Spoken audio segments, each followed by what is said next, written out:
Kontainer, saya Inggit dari Kontan TV. Saat ini saya berada di distrik Blok M, salah satu kawasan di Jakarta Selatan yang sempat ramai, tapi justru sekarang banyak sekali tenan UMKM yang memilih untuk menutup gerainya. Nah, di belakang saya ini ada salah satu tenan yang cukup viral saat itu ada namanya Nasi Matah Blok M, tapi saat ini justru tutup dan banyak sekali tenan lain yang juga tutup.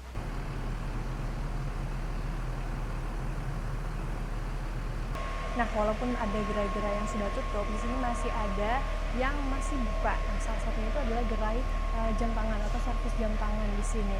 Nah, beberapa yang masih buka ini sempat bilang bahwa memang mereka tidak mengalami kenaikan harga sewa karena memang si distrik Blok M ini awalnya diperuntukkan untuk pedagang kaki lima di sekitaran Blok M. Namun di Desember 2024 mulai banyak pedagang lain yang memang mostly itu memang UMKM dan makanan minuman, lalu mereka saat mendapatkan harga sewa yang naik itu memilih untuk keluar secara berbarengan. Nah, di antara tenan makanan lain yang masih sudah tutup, di sini ada yang masih buka, yaitu namanya tenan bernama Gurih. Yuk kita tanya langsung. Mbak, boleh tanya, kalau misalnya ini kan dilihat-lihat banyak yang udah tutup nih, kalau Gurih sendiri ini kenapa nih Mbak masih buka? Kita disuruh ownernya sih Kak, suruh tetap buka aja. Oke deh, berarti memang nggak ada gimana-gimana ya Mbak? Oke, kalau gitu. Makasih banyak Mbak.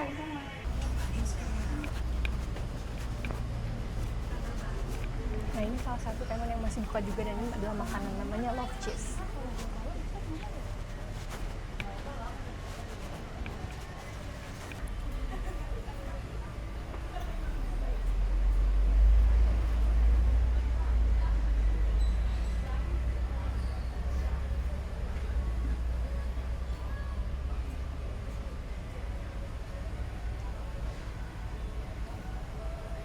Nah, tutupnya gerai-gerai ini dipicu oleh kenaikan harga sewa yang tinggi.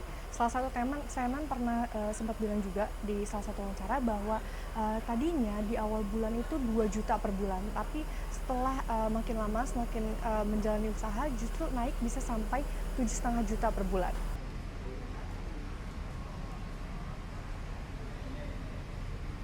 Nah, kontainer saat ini kita bisa langsung aja ngobrol sama ketua pengelolanya nih. Boleh Pak, dengan Pak siapa?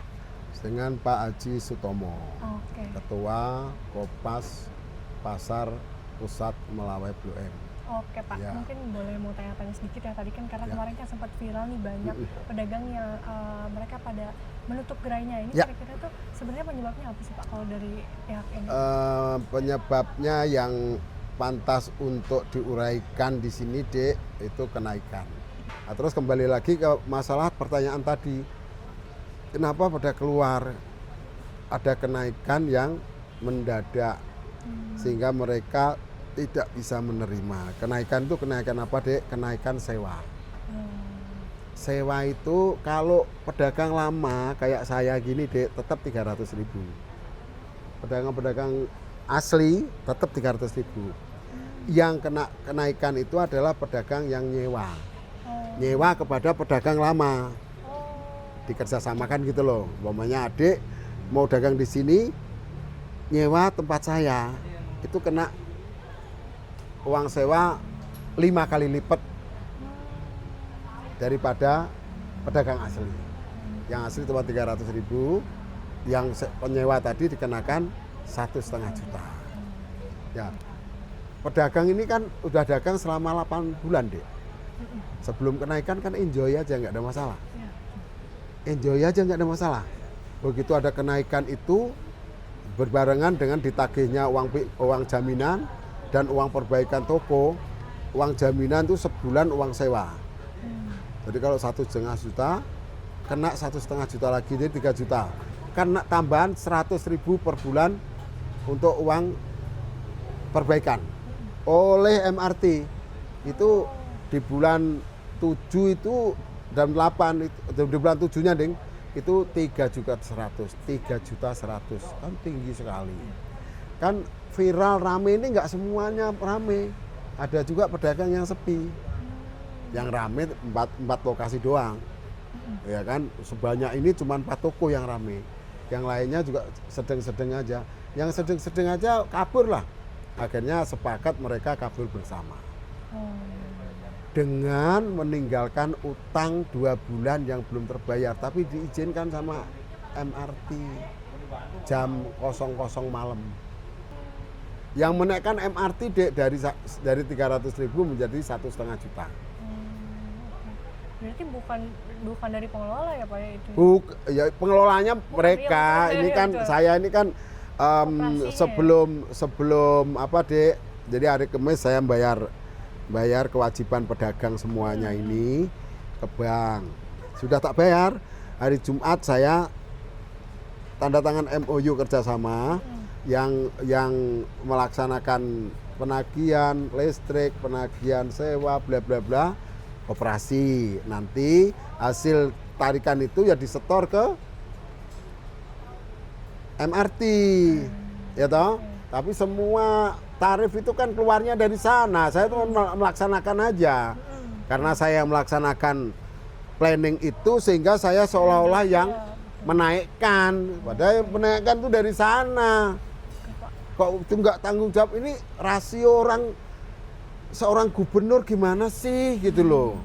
Mungkin boleh statement terakhir deh, kata-kata terakhir deh. Harapan saya, penutup statement, saya memohon kepada Pak Gubernur supaya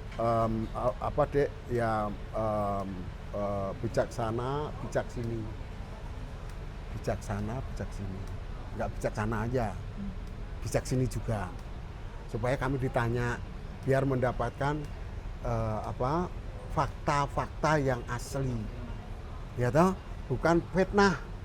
Ya kami terus terang kemarin itu ada 3 komponen, ada 3 faktor saya dirugikan. 1, kios kami dirusak, amburadul semua. Dirusak kiosnya, kios kami dirusak. Nomor 2, mereka punya kewajiban nggak mau bayar. Kewajiban yang sudah dijalani 2 bulan itu nggak mau bayar. Keluar aja diizinkan sama MRT. Berarti MRT harus bertanggung jawab dengan pembayaran orang-orang itu yang masih berutang. Karena mereka yang mengizinkan. Nomor 3, fitnah begitu besar buat kami. Itu kami nggak terima. Itu jadi harapan kami gubernur mau mendengarkan kejadian yang nyata di sini oleh koperasi. Karena koperasi ini membantu operasional kok.